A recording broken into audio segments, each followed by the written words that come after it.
Hey, welcome everyone to my channel. Today I will demo the Siri update, which I think Apple already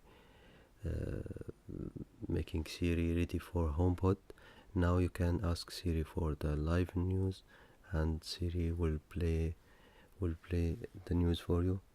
Okay, let's start the demo to show you how to do it.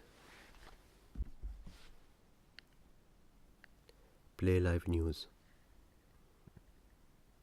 Sarah, Fox News. A procedural vote in the Senate due to happen in moments as lawmakers try to move to a vote.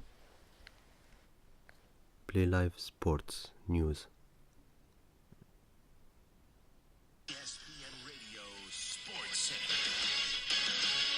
I'm Steve Lennox. They have finally. Play live business news. Well, here's a look at the week ahead on Wall Street. President Trump wrapping up his first year in office, and in that time, the Dow is up about 30%. That's the biggest jump in the index. Okay everyone, I hope you enjoy this. Please, if you like it, press the like button, and please subscribe, and goodbye.